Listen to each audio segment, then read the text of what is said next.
If some of our region's deadly floods have taught us anything, it's that when water starts to rapidly rise, every second counts. But for 2/3 of Tennessee's watersheds, there isn't a single water gauge to warn residents that a surge of water is coming. News Channel 5's Chris Davis shows us how a little ingenuity from a local university could make all the difference. In the aftermath of the Waverly floods, we heard it time and time again. It came out of nowhere. If only there was some sort of warning, families might have had time to escape. Even the areas that aren't rivers, they're just all flooded. The federal government has water sensors in place on big lakes and rivers, but not always in rural areas.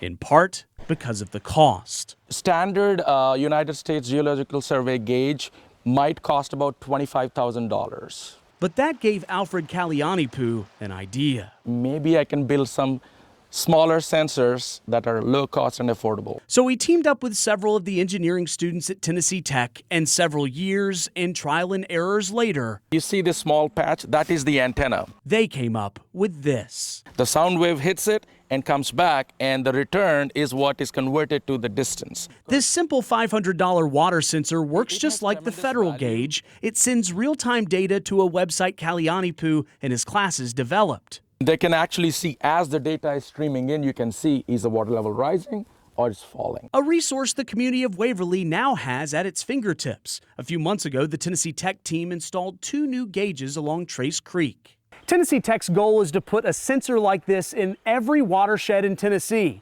That way, no matter where you live, you know the water levels. If you need any type of sensors like this, please contact us. Kalianipu hopes, if nothing else, they can give communities the gift of time. Early warning is very important because that will enable emergency managers to plan ahead.